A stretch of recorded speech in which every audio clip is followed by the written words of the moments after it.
¿Qué tal? ¿Cómo han estado? Bien, ¿verdad? Sí, fíjate que hemos estado en diferentes partes.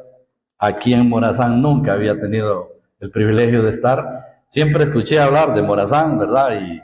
Y de repente, pues, más de alguna ocasión, casi había oportunidad, pero no hemos podido estar. Este era el momento que el Señor había ya determinado para que estuviéramos aquí entre ustedes. Venimos con mi hermano Fabián, que aparte de ser mi hermano, también es el yerno mío, ¿verdad? De la asamblea en La Jutosa, ¿verdad? Los hermanos han estado orando por este propósito de estar con ustedes aquí, pues reciban los afectos de la iglesia allí en La Jutosa. Sin pérdida de tiempo, quiero que vayamos allí a la primera carta que escribió el apóstol Juan. Vamos a observar algunas lecciones de la primera carta del apóstol Juan que Juan escribió allí a los hermanos en Éfeso, porque estas cartas son cartas generales también, conocidas como cartas generales, y Juan escribe estas cartas con propósito de que todos los creyentes aprendamos grandes lecciones para nuestra ayuda espiritual. Entonces vamos leyendo primero los primeros 4 versículos y de ahí vamos a ver alguna introducción con relación a esta primera carta de Juan. Dice la palabra en primera carta de Juan, capítulo 1, verso 1 hasta el versículo 4.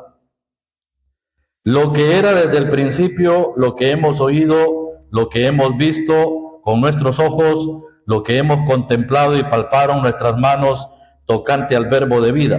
Porque la vida fue manifestada y la hemos visto y testificamos y os anunciamos la vida eterna, la cual estaba con el Padre y se nos manifestó. Lo que hemos visto y oído, eso os anunciamos para que también vosotros tengáis comunión con nosotros, y nuestra comunión verdaderamente es con el Padre y con su Hijo Jesucristo. Estas cosas os escribo para que vuestro gozo sea cumplido. Que el Señor añada bendición a nuestras vidas con su palabra leída.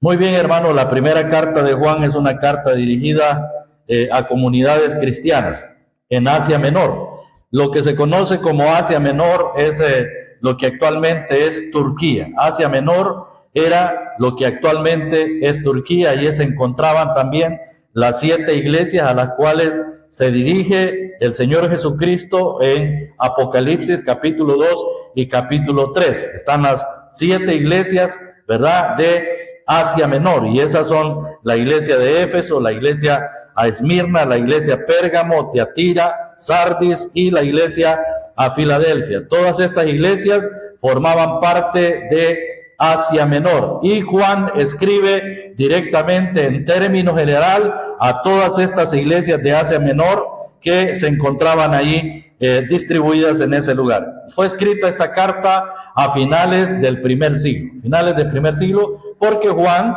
fue aquel discípulo de todos los discípulos, el último, ¿verdad?, de los discípulos que posiblemente partió a la presencia del Señor a pesar de todos los maltratos al cual, según la historia secular cuenta, fue sometido Juan, ¿verdad? Que incluso dicen que Juan fue sometido o metido en una olla de aceite hirviendo, y milagrosamente no murió Juan allí en esa tortura que le hicieron.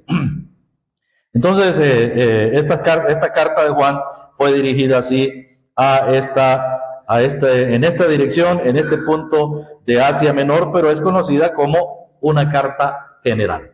Carta general.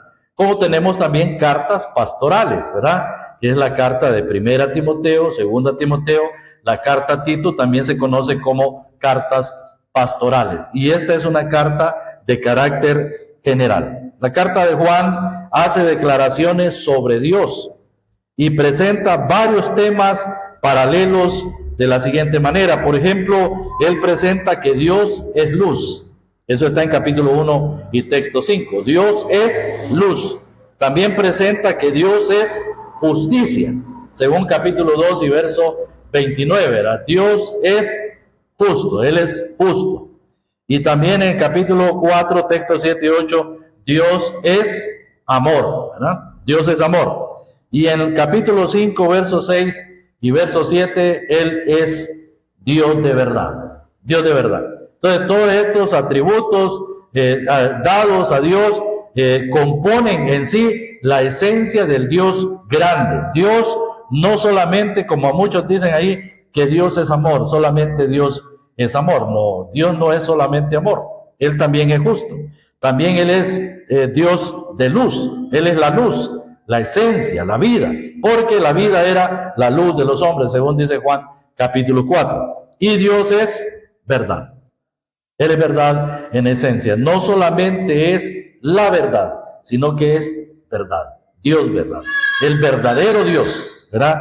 Como un atributo dado a Dios, ¿verdad? Entre muchos atributos que la Biblia presenta sobre el carácter de Dios. El autor hace notar y pensar la autoridad que tiene y que le viene por dar testimonio de las cosas que ha visto y oído. Juan no va a predicar algo que recibió de segunda mano. Él no está recabando, como en el caso de Lucas. Lucas no estuvo presente en todos los eventos que acontecieron, sino que recibió el recuento de información o indagación que él hizo, pero él no fue participante ocular ni tampoco auditivo de las cosas que el Señor hizo. Juan sí. Juan estuvo con Pedro y Jacobo juntamente allí en la presencia del Señor. Él no va a presentar nada que no haya visto, sino las cosas que hemos visto y oído. Fue testigo presencial de las cosas que vio y oyó. Y obtuvo información de primera mano, no se la contaron. Pero no desarrolla un solo tema. Juan, en su primera carta, no desarrolla un solo tema o sigue un hilo conductor claro, sistemático, sino que nos presenta varios temas. La primera carta de Juan presenta varios temas. En particular, Juan tenía como propósito atacar la falsedad de los gnósticos en su tiempo. Estaban propagando, conocidos como los nicolaitas. Los gnósticos en aquel entonces conocidos como los nicolaitas. Los nicolaitas ponían en duda la divinidad y humanidad de Jesucristo. Nicolás posiblemente era uno de los 7 diáconos que se desvió de la verdad, según Hechos capítulo 6. Podría referirse a ese personaje, ¿verdad? Que en algún tiempo se desvió de la verdad, de la doctrina, y ahora pues surge este movimiento llamado los nicolaitas, que es de donde nace el origen de los agnósticos, ¿verdad? Que niegan la divinidad y humanidad del Señor Jesucristo. Era un buen hombre. Para ellos Cristo era un buen hombre nada más. Y los gnósticos pues tienen tantas cosas que tienen más a tendencia ocultista, espiritista, pero nunca en el sentido de la palabra del Señor. Ellos hacen cosas como de brujerías. Dicen que el alma puede salir del cuerpo y andar por diferentes lugares y luego esa alma puede volver al cuerpo. Le llaman ellos estado astral. Un estado astral es que ellos pueden tener esos poderes de poder salir del cuerpo y andar en diferentes partes. Ese es el nicolaísmo o los agnósticos, ¿verdad? Esta doctrina tendiente y se involucró mucho ya para tiempo de Apocalipsis, en capítulo 2, texto 15, la iglesia de Pérgamo tenía a los que retenían esa doctrina de los nicolaitas. En Apocalipsis capítulo 2 y texto 6, la iglesia de Éfeso aborrecía las obras de los nicolaitas, ¿verdad? Entonces ya era una tendencia que estaba infiltrándose en las iglesias. Los que permitían esa doctrina entraba, como la iglesia Pérgamo, y los que se paraban firme todavía y mantenían su fe firme, no permitían que esa doctrina, ¿verdad?, falsa doctrina, entrara en las iglesias. Como la iglesia de Éfeso se pudo mantener firme a no permitir que los nicolaitas, con su doctrina agnóstica de estados astrales y también de la negativa de que Jesús era verdaderamente humano y verdaderamente divino, entonces detenían esa doctrina. Y si nos detenemos un poco, hermanos, a aplicar esto a nuestras vidas, la misma cosa ocurre en las iglesias en este tiempo, en el siglo en que estamos viviendo, en la época en que vivimos. La falsa doctrina siempre tiene tendencia a querer entrar en las iglesias, siempre. ¿Y qué necesitamos los creyentes? Hacer como los de Éfeso. Los de Éfeso se pararon firmes y no permitieron, ellos aborrecían la doctrina de los nicolaitas. Una falsa doctrina solo tiene dos cosas que nosotros podemos hacer. Solo hay dos cosas que podemos hacer, ¿verdad? Aborrecerla, no darle entrada, y la otra es congeniar con ella. Congeniar con ella. Como mucho cristianismo en este tiempo, dicen, mire, es que uno en este tiempo tiene que ser tolerante de las demás doctrinas. Tolerante. ¿Sabe qué se le llama eso? Ecumenismo. El ecumenismo. Y el ecumenismo está ya con gran fuerza en nuestro país. En nuestro país ya el ecumenismo ha entrado ya con gran fuerza, con gran arraigo. Evangélicos y católicos marchando juntos, evangélicos y católicos ahora proclamando la paz, evangélicos y católicos en el Congreso Nacional. Últimamente se está llevando en debate si se lee la Biblia en las escuelas, en los colegios o no.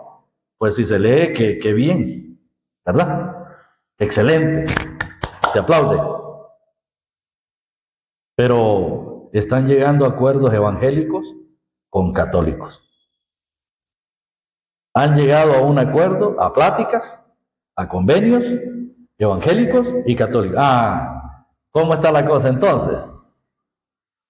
Bueno, nosotros hermanos creyentes reunidos al nombre del Señor, bajo el título en las salas de Sala Evangélica, no somos una denominación, sino que nos reunimos al nombre del Señor Jesucristo. Pero nosotros no pertenecemos a la confraternidad evangélica. ¿O sí? No pertenecemos a la confraternidad evangélica.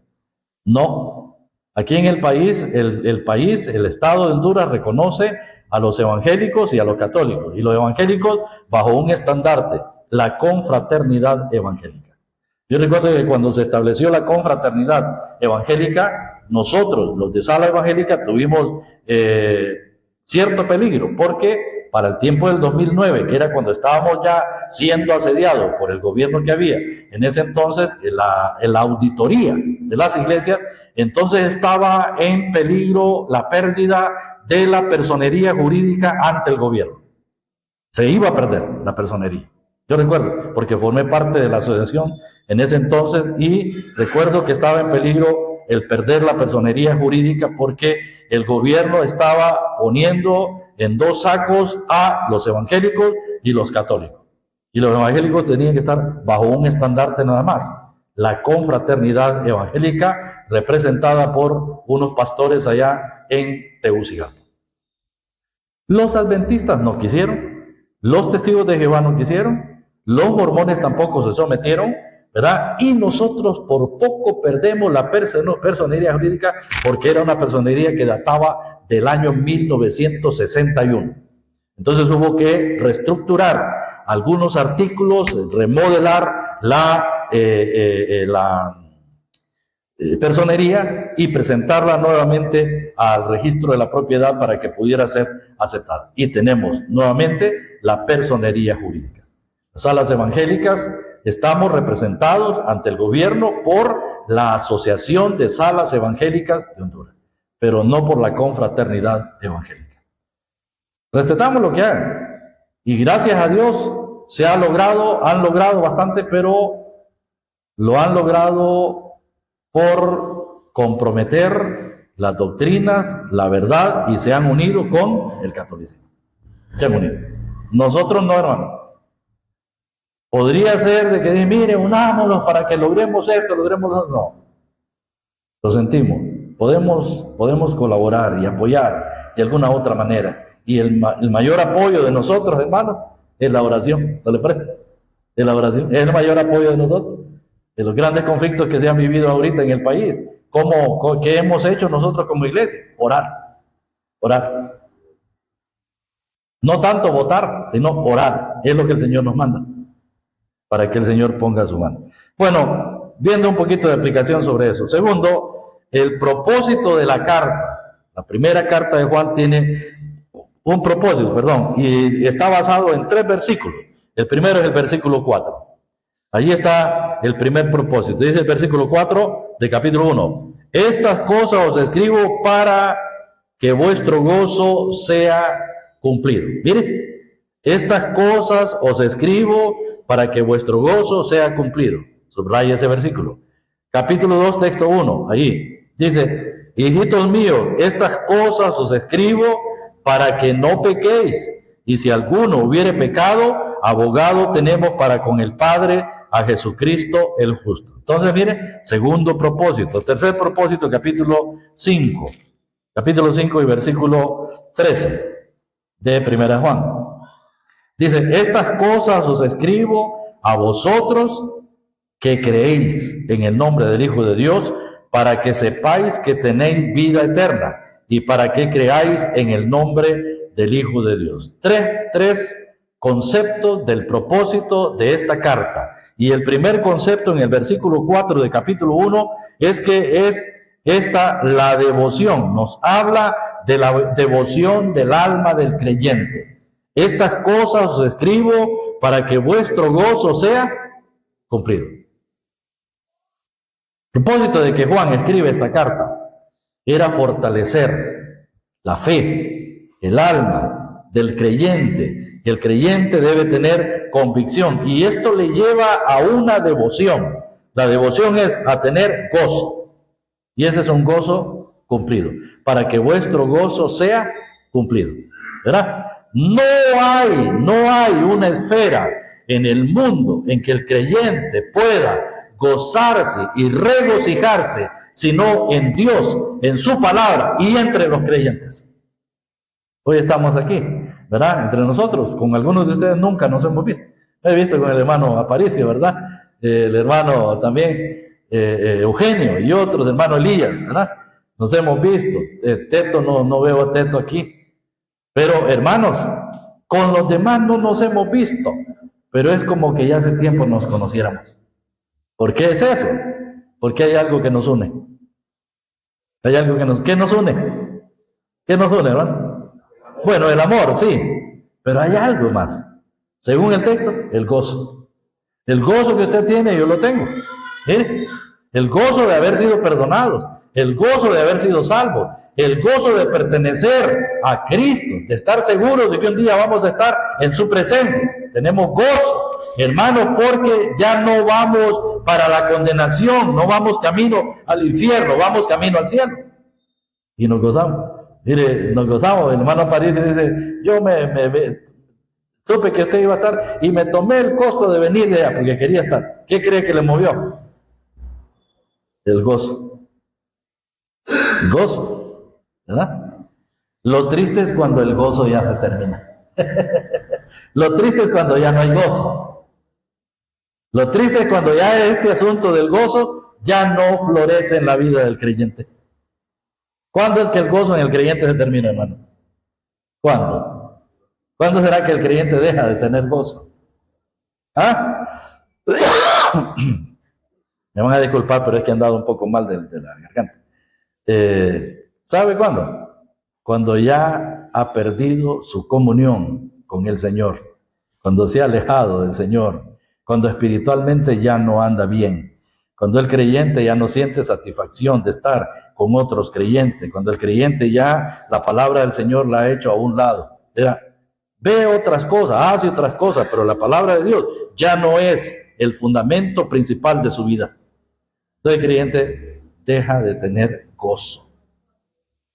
Pues el fruto del Espíritu es amor, gozo, paz, paciencia, benignidad, etcétera, etcétera. ¿Verdad? El fruto del Espíritu.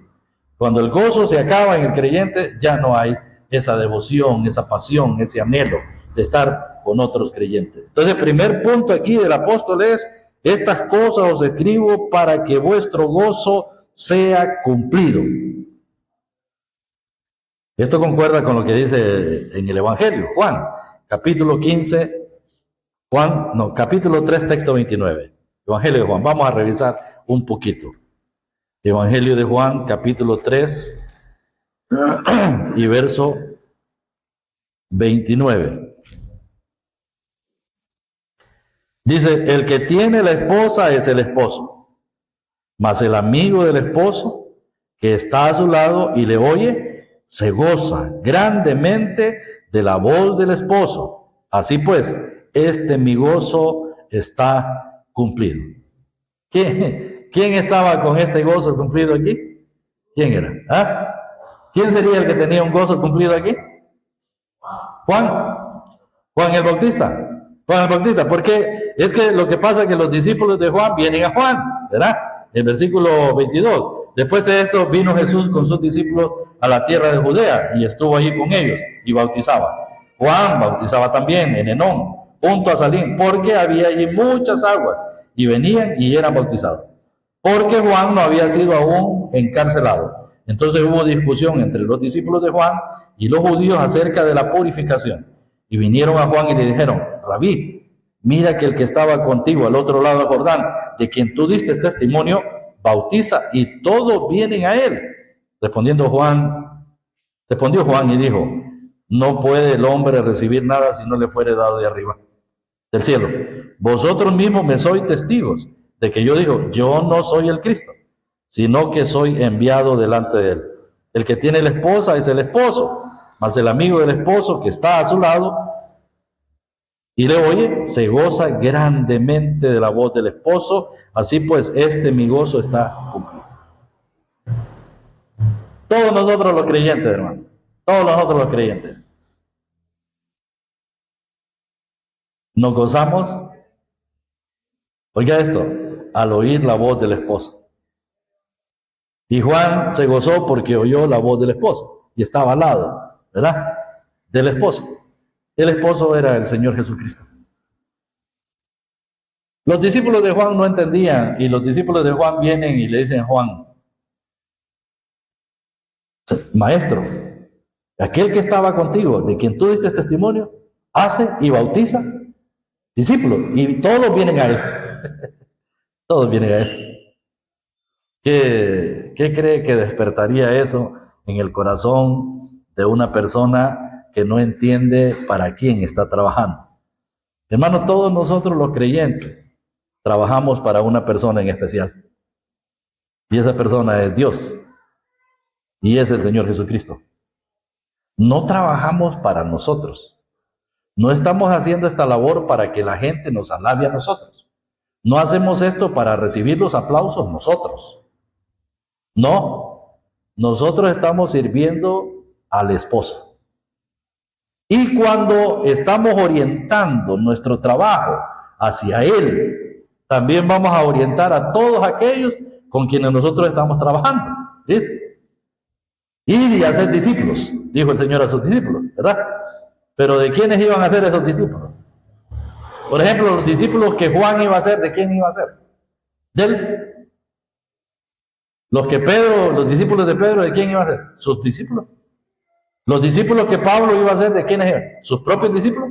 No, eran discípulos del Señor.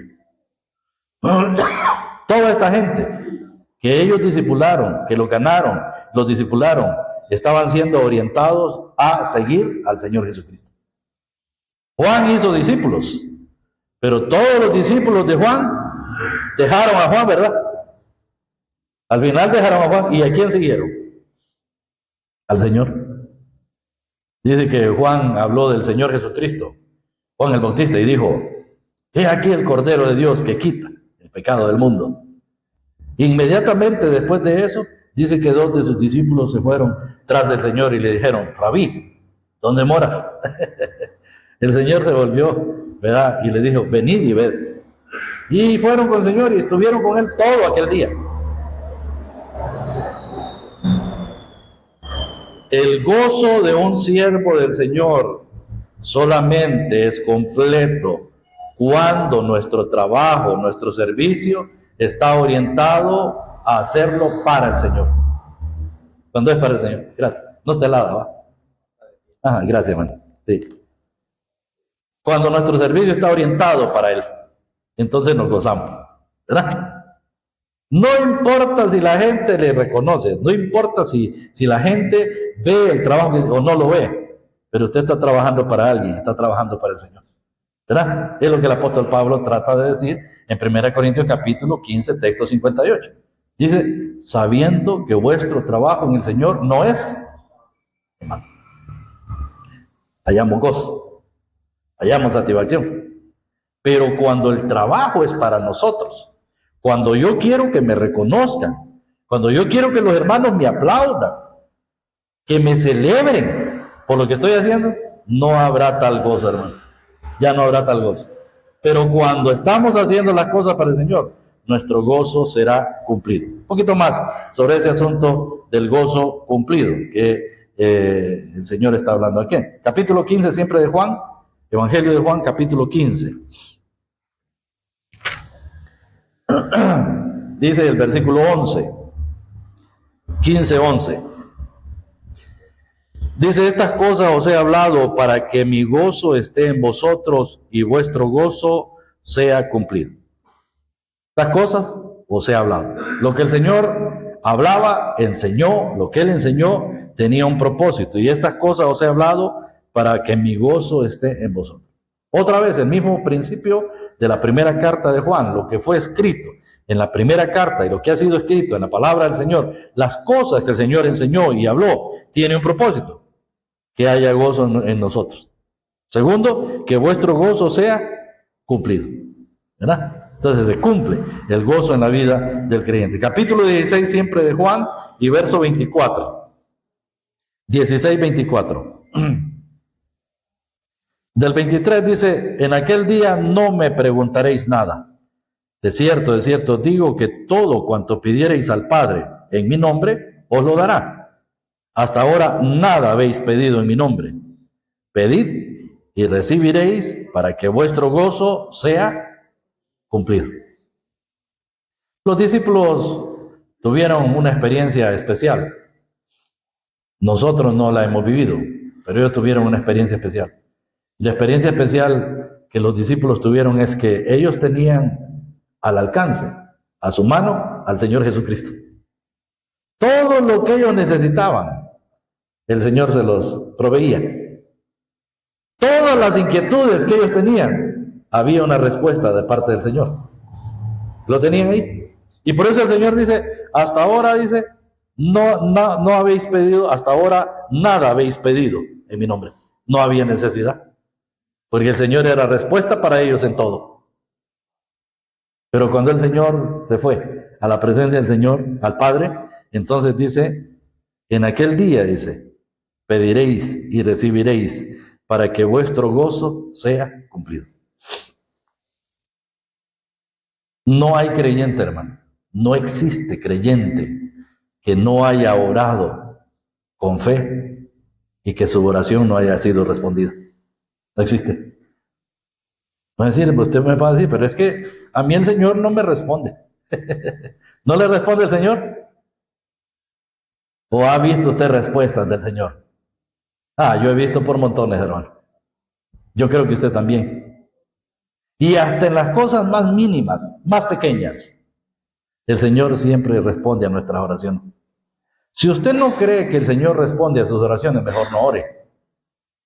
Si usted no cree que el Señor puede responder a las oraciones, entonces analice su vida espiritual. Analice su vida espiritual. Porque yo he escuchado a creyentes, dicen, mire hermano, ore usted, tal vez a usted el Señor le oye. No sé, a mí el Señor me oye, por eso oro. Pero a todo creyente el Señor le oye. A todo, hombres, mujeres, el Señor les oye. Gente que es letrada o iletrada, el Señor le oye, porque es creyente. ¿Y qué pasa cuando el Señor responde a nuestras oraciones? ¿Qué pasa? Nuestro gozo es cumplido. Nos sentimos con gozo, porque hemos visto la mano del Señor. Hemos visto cómo el Señor ha puesto su mano y ha obrado. Sí. Último versículo, capítulo 17, texto 13. 17-13. Dice, desde el 12. Cuando estaba con ellos en el mundo, yo los guardaba. en tu nombre. A los que me diste yo los guardé, y ninguno de ellos se perdió, sino el hijo de perdición, para que las escrituras se cumpliesen. Pero ahora yo voy a ti, y hablo esto en el mundo, para que tengan mi gozo cumplido en sí mismo. Ajá, mire, el Señor ahora en su oración, sumo sacerdotal, está orando, dice, cuando estaba con ellos en el mundo, yo los guardaba. Y eso es lo que le estábamos diciendo. Los guardaba en tu nombre. Y a los que me diste, yo los guardé. Y ninguno de ellos se perdió, sino el hijo de perdición. Ese es Judas. El hijo de perdición era Judas. Pero yo los guardé en tu nombre. Los guardé y ninguno se perdió, sino el hijo de perdición, para que las escrituras se cumpliesen. Pero ahora voy a ti y hablo esto en el mundo, para que tengan mi gozo cumplido en sí mismo. Hermano, ¿de qué nos habla esto? Nos habla de la seguridad del creyente. Yo los guardé, yo los he guardado. Y saben, en el mundo están, verso 15, en el mundo, perdón, no ruego que los quites del mundo, sino que los guardes del mal. No son del mundo, como tampoco yo soy del mundo. Ah, hermanos, estamos en el mundo, pero no somos del mundo. No te pido que los quites del mundo, sino que los guardes. Hermano, Él nos guarda, Él le guarda a usted. Nos guarda en este presente mundo malo, porque este mundo es un mundo que Él lo catalogó así, una generación perversa y maligna. Pero Él nos guarda del mundo, del sistema de este mundo. Y sabe, nos guarda porque nadie puede arrebatarnos ya de su mano. Somos de Él. Según capítulo 10 y texto 28, ¿verdad? Mis ovejas oyen mi voz, yo las conozco y me siguen. Y yo les doy vida eterna y no perecerán jamás. Mi Padre que me las dio es mayor que todo. Y nadie las puede arrebatar de la mano de mi Padre. Ah, hermanos. ¿Y eso qué nos da a nosotros como resultado? Gozo. Estamos seguros en Él. No importa la muerte cuándo haya de venir o de qué manera hemos de morir. El mismo instante en que muramos, en que partamos de esta vida, vamos a estar con el Señor. ¿Usted lo cree, hermano? Amén. Y eso lo llena de gozo a usted. Eso nos llena de gozo, hermano. Nosotros no vamos para el infierno, ni siquiera para el purgatorio, porque no existe. Vamos a estar directamente con el Señor. ¿Por buenos? No, nada de bueno en nosotros. Por la obra de Cristo, porque todo esto es por gracia. Esto es algo que el Señor lo ganó por nosotros en la cruz del Calvario. Y ahora nosotros estamos seguros en Él. Yo lo guardé, yo lo guardaba, lo guardé. Y ahora dice, ruego que lo guardes del mal. Él nos guarda, hermano. A nosotros nos guarda del mal. El maligno no nos toca, dice primera carta de Juan. Ya el maligno no tiene ningún poder sobre nosotros. Ni el pecado tampoco. Ya no. Porque Él ha prometido guardarnos. Muy bien. Entonces esto nos habla de la devoción del creyente. El creyente se goza en el Señor por varias cosas, ¿verdad? Y ya las hemos visto. El segundo aspecto del propósito de la carta está en el capítulo 2 y versículo 1. Capítulo 2, verso 1. Dice, hijitos míos, estas cosas os escribo para que no pequéis. Y si alguno hubiere pecado, abogado tenemos para con el Padre a Jesucristo el justo. Miren, hijitos míos. Juan, hablando de una manera tierna a los hermanos de la fe, y les dice, hijitos míos, porque esta carta no es dirigida para incrédulos. Esta carta no es para incrédulos. Esta carta es para creyentes. Y la dirección aquí es una forma especial, tierna, fraternal. Hijitos míos, estas cosas os escribo para que no pequéis. Y si alguno hubiere pecado, abogado tenemos para con el Padre a Jesucristo el justo. Propósito de escribir esta carta de Juan, aparte de que el creyente tenga una devoción de gozo con el Señor, es que el creyente no caiga en pecado, no peque, que el creyente no peque. Estas cosas os escribo para que no pequéis. El creyente está alertado, alentado, instruido. El creyente es dirigido con las Escrituras. Esta carta tiene el propósito de ayudar al creyente a no pecar, a no vivir en pecado. No vivir en pecado. Porque hay que aclarar, no es que no pecamos, sí pecamos. Pero a no convertirnos en practicantes de pecado. Que es lo que dice en capítulo 3. ¿Verdad? El creyente no debe vivir en el pecado. Todo creyente peca, pero el creyente que peca siendo creyente no puede sentirse tranquilo en el pecado. No puede vivir en el pecado. No puede convivir con el pecado. No puede congeniar con el pecado. No. Y aparentar ser creyente. Mire, ha pecado y todo pasa sin que pase nada. No. En el verdadero creyente no es así. El creyente que peca siente que se muere. El creyente que ha pecado, que es un pecado que ha ofendido a Dios, siente que el cielo y la tierra se le juntan. Entonces estas cosas las escribo para que no pequéis. Y luego dice, y si alguno hubiere pecado, abogado tenemos para con el Padre. Qué aliento, hermanos, qué aliento, créanme. ¿Verdad? ¿Qué fuera de nosotros si no tuviéramos un abogado? ¿Qué fuera de nosotros si solo fuéramos creyentes que se nos perdonó una vez y nada más? ¿Qué pasaría? Bueno, fuéramos como los pentecosteses. Porque los pentecosteses no entienden este versículo. Pentecosteses creen que si ellos pecan, pierden su salvación. Allí termina, allí muere la vida cristiana. Pecaron, perdieron su salvación. Pecaron, perdieron todo. Ya no hay cielo para ellos. Pero nosotros entendemos, no de diferente manera, sino que entendemos lo que la Escritura dice. Y la Escritura dice, si alguno hubiere pecado, abogado tenemos para con el Padre. ¿Usted ha pecado de repente? Ha pecado.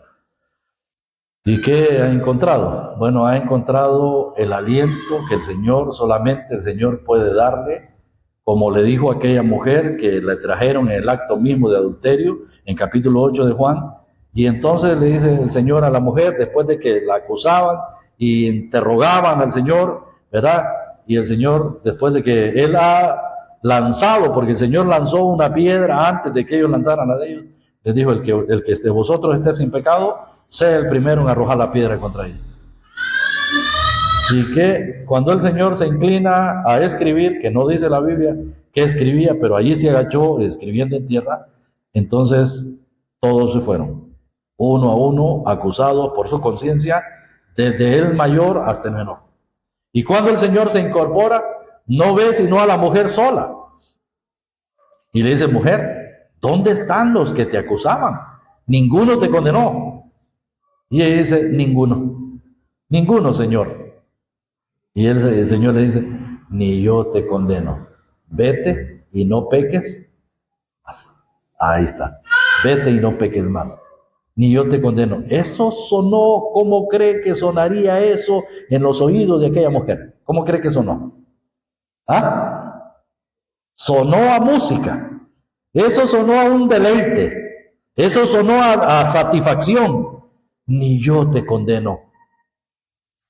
Y esas son las palabras que escucha cualquier creyente que le ha fallado al Señor y viene arrepentido delante de Él diciendo, Señor, perdóname, he pecado. La música en los oídos que llega hasta el corazón es, ni yo te condeno. Vete, no peques más. Hermano, el Señor nos perdona y nos perdona deliberadamente. Su perdón es amplio, su perdón es inmenso. No solo nos perdonó nuestros pecados pasados, nos perdona nuestros pecados presentes y también tenemos crédito. Él nos perdonará nuestros pecados futuros. Sí, nos ha perdonado. Porque si no, la obra de Cristo es insuficiente, pero la obra de Cristo es suficiente, es perfecta, no le falta nada. Más adelante vamos a ampliar un poco más sobre eso. Y el tercer propósito de la carta en capítulo 5,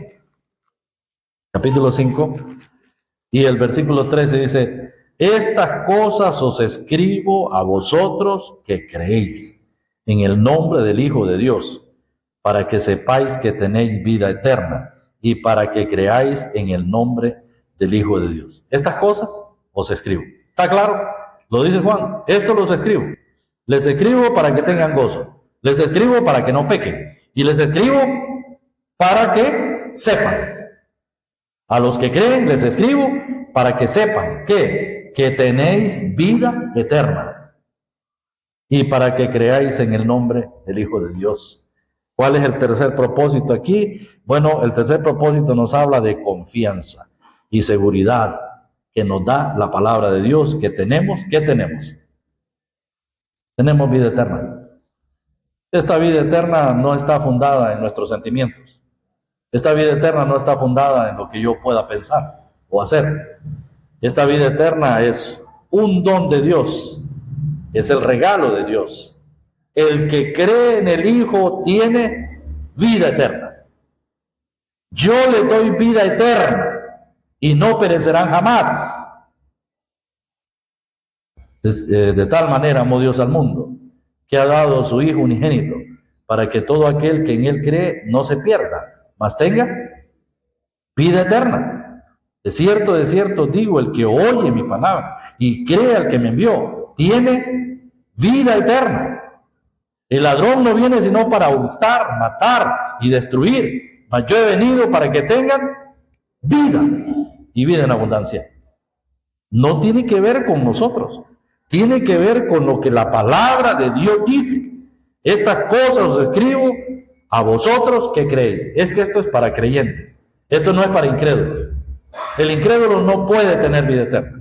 El incrédulo no puede gozar de la confianza, de la seguridad. Nosotros sí, que tenéis vida eterna y para que creáis en el nombre del Hijo de Dios. Hermanos, nuestra vida, la vida eterna, no es algo que nos pertenece porque nosotros lo hemos alcanzado por nuestro esfuerzo. La vida eterna es un regalo dado por Dios al pecador que se ha arrepentido y ha creído en Jesucristo como su Salvador personal. Entonces tenemos la confianza de que tenemos vida eterna. No es una vida que se acaba. La vida eterna no es algo que ya pues tiene un tiempo de duración, que ha caducado. No, la vida eterna es eterna, es permanente, es por siempre. No puede disminuirse, no puede menguar. La vida eterna es eterna, porque es dada por Dios que es eterno, y el Señor Jesucristo que también es eterno. Según el versículo 20 de capítulo 5 dice: pero sabemos que el Hijo de Dios ha venido y nos ha dado entendimiento para conocer al que es verdadero. Y estamos en el verdadero, en su Hijo Jesucristo. Este es el verdadero Dios y la vida eterna. El verdadero Dios y la vida eterna. Pues eso nos llena, eso nos da gozo porque tenemos la vida eterna. Usted es creyente, tiene vida eterna. Que no es que de una persona creyente, mire, sí es creyente, pero usted sabe tantas cosas que he vivido, cómo he pasado tantas aflicciones y angustias, todo lo que me ha tocado sufrir y padecer, y entonces vivo deprimido. Tengo que ir donde el psicólogo, tengo que ir donde el psiquiatra y estar tomando medicamentos porque vivo ahí con una depresión que no me deja tranquilo. Pero si usted tiene vida eterna, ¿por qué vive así si tiene vida eterna? ¿Por qué tiene que darle lugar a esos sentimientos, a esos pensamientos, si usted tiene vida eterna? Solo eso es suficiente para eliminar cualquier pensamiento que nos aturde, que nos quita la tranquilidad y que nos da la confianza, la seguridad de vivir una vida con gozo. Una vida con gozo. Hemos llegado. Que el Señor nos bendiga con su palabra leída.